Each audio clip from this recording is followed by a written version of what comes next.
तो आज की इस वीडियो में हम बात करने वाले हैं महालेश्वर के बारे में, जो पुणे और उसके आसपास के एरिए में काफ़ी ज़्यादा पॉपुलर है।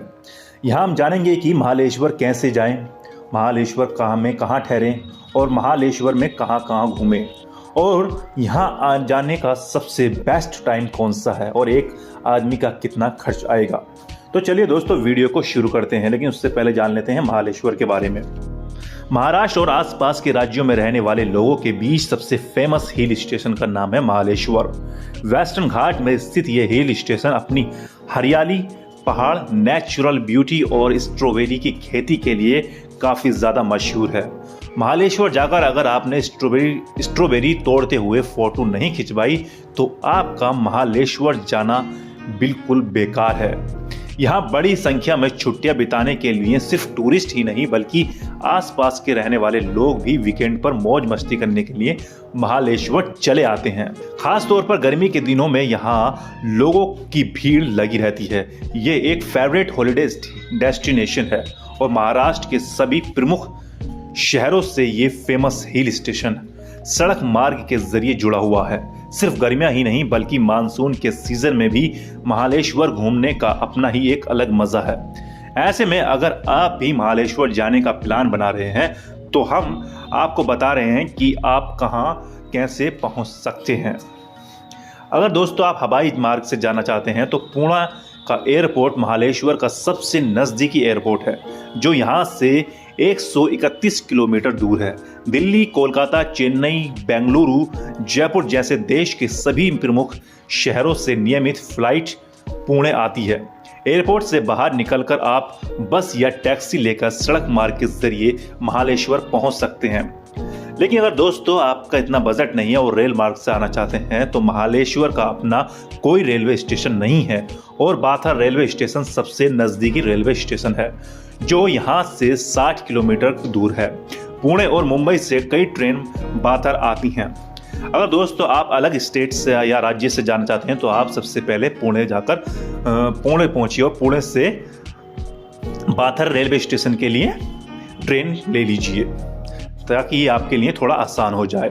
आप चाहें तो पुणे रेलवे स्टेशन तक ट्रेन से आ सकते हैं और फिर यहाँ से बस या टैक्सी के जरिए महालेश्वर पहुँच सकते हैं। यहाँ फिर बाथर से भी महालेश्वर के लिए कई बसें और टैक्सी सर्विस अवेलेबल हैं, जो आपको कम दामों में आसानी से मिल जाती हैं। 300 या 400 रुपए में आप अपना कैब या टैक्सी बुक कर सकते हैं और आसानी से महालेश्वर जाकर पहुंच सकते हैं और एंजॉय कर सकते हैं। अब बात कर लेते हैं दोस्तों सड़क मार्ग की। पुणे, मुंबई, नासिक, पंचगनी, सतारा और कोल्हापुरी जैसे महाराष्ट्र के प्रमुख शहरों से महालेश्वर के बीच रेगुलर बस सेवाएं मौजूद हैं। Maharashtra state road transport corporation की तरफ से भी बसें चलाई जाती हैं। मुंबई से महालेश्वर जहां रहे हो तो मुंबई पुणे एक्सप्रेसवे के जरिए महालेश्वर जा सकते हैं। मुंबई से महालेश्वर सड़क के जरिए पहुंचने में 9 से 10 घंटे का समय लगता है। वहीं दोस्तों महालेश्वर पहुंचने के बाद सबसे पहला ख्याल आता है कि ठहरे कहाँ। अगर आप अकेले हैं या सोलो ट्रिप पर हैं तो आप किसी हॉस्टल में जाकर रह सकते हैं, जहां पर आपको एक रात के लिए यानी कि 24 घंटों के लिए एक बेड आपको 500 से 1000 रुपये के बीच आसानी से मिल जाता है। यहाँ पर होटल्स थोड़े महंगे होते हैं। अगर आप थोड़े एक नॉर्मल एवरेज होटल में रहना चाहते हैं तो आपको एक 24 घंटे के लिए 3 से 4 हज़ार रुपये या 2 से 3 हज़ार रुपये आसान खर्च करने पड़ेंगे। लेकिन अगर सोलो ट्रिप पर हैं तो आप किसी होटल में रहें जो सबसे आपके लिए सबसे बेस्ट है। अगर खाने पीने की बात करें तो दोस्तों आप अपने रेस्टोरेंट के हिसाब से यानी कि अपने बजट के हिसाब से रेस्टोरेंट डिसाइड कर सकते हैं और आसानी से किसी भी रेस्टोरेंट में आप खाना खा सकते हैं जैसे भी आपका बजट हो। वैसे नॉर्मली थाली यहाँ पर जो है 100 से 200 रुपये की 200 के बीच आसानी से मिल जाती है, जो एक एवरेज प्राइस में आती है। अब दोस्तों बात कर लेते हैं महालेश्वर में कहाँ घूमें। तो सबसे पहला आता है वेबिंगटन पॉइंट। वेबिंगटन पॉइंट शानदार दृश्य के लिए फेमस है। ये बिंदु समुद्र तल से 1200 मीटर ऊपर है और ट्रेकर्स और प्रकृति प्रेमियों के बीच सबसे पसंदीदा टूरिस्ट जगहों में से एक है। कोयना और सीली घाटियों को भी इस बिंदु से देखा जा सकता है। मैप्रो गार्डन। मैप्रो गार्डन्स खाद्य प्रसंस्करण कंपनी मैप्रो द्वारा स्थापित और बनाया रखा गया एक गार्डन पार्क है। मैप्रो गार्डन स्वादिष्ट स्ट्रॉबेरी के लिए उत्पादन के लिए जाना जाता है। पार्क के चारों तरफ हरियाली, थोड़ी नर्सरी, एक रेस्तरां, एक चॉकलेट फैक्ट्री और बच्चों के खेलने की अच्छी जगह है। बगीचे के वार्षिक स्ट्रॉबेरी महोत्सव के दौरान सबसे अधिक टूरिस्ट यहाँ आते हैं। ये महोत्सव इस क्षेत्र में फल की खेती को प्रोत्साहित करता है। कृष्णाबाई मंदिर। एक पहाड़ी की चोटी पर मौजूद कृष्णाबाई मंदिर कृष्णा घाटी से दिखता है। ये 19वीं शताब्दी के अंत में रत्नागिरी के तत्कालीन शासक द्वारा बनाया गया था। मंदिर देवी कृष्णाबाई को समर्पित है, लेकिन परिसर में एक शिवलिंग भी है। मंदिर में एक पत्थर की टोंटी है जो पानी के स्रोत के रूप में एक गाय के चेहरे के आकार में बनाई गई है, जो एक बड़े टैंक में एकत्रित की जाती है। इसे कृष्णा नदी का स्रोत भी माना जाता है।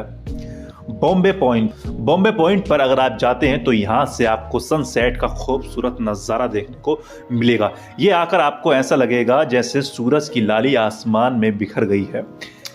लैडविक पॉइंट महालेश्वर के पश्चिम में 5 किलोमीटर की दूरी पर मौजूद है, जो हाथी के सिर जैसा दिखता है। ये बिंदु प्रतापगढ़ किले और एल्फिंस्टन पॉइंट के एक बेजोड़ दृश्य प्रदान करता है। पॉइंट पर भगवान लोडविक की एक विशाल मूर्ति मौजूद है। वहाँ कुछ स्थानीय गाइड भी मौजूद हैं जो टूरिस्ट मार्गदर्शन करते हैं और क्षेत्र के बारे में पूरी जानकारी देते हैं। प्रतापगढ़ का किला, जो प्राचीन चीज़ों में इंटरेस्ट रखते हैं तो यहाँ जा सकते हैं। प्रतापगढ़ किला महाराष्ट्र का एक पहाड़ी किला है। सतारा जिले में महालेश्वर के प्रसिद्ध हिल स्टेशनों के करीब मौजूद ये गढ़ जमीन से लगभग 3500 फीट की ऊंचाई तक जाता है। ये किला महालेश्वर के इतिहास को बयां करता है। किले के भीतर 4 झीलें हैं, जिनमें से कई मानसून के दौरान बहती हैं। किले के टॉप पर एक भवानी मंदिर है और एक सांस्कृतिक पुस्तकालय है जो किले की विरासत को दर्शाता है।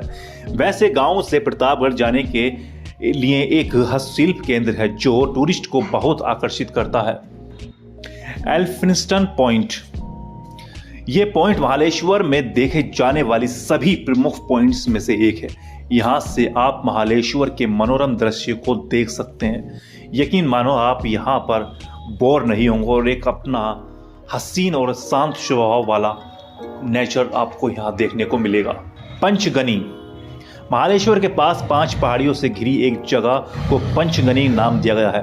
पंचगनी महालेश्वर के पास एक लोकप्रिय हिल स्टेशन है जो अपने विभिन्न सनसेट पॉइंट और नेचर घाटी के दृश्य के लिए फेमस है।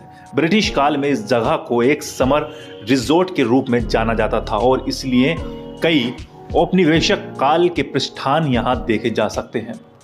तो दोस्तों, अब बात कर लेते हैं ट्रिप के टोटल बजट के बारे में।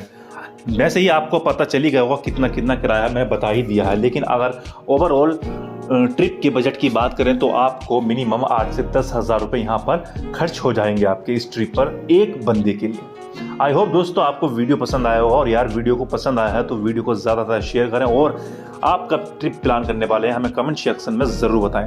तो चलिए, एंजॉय योर ट्रिप। मिलते हैं एक नए ट्रिप के साथ।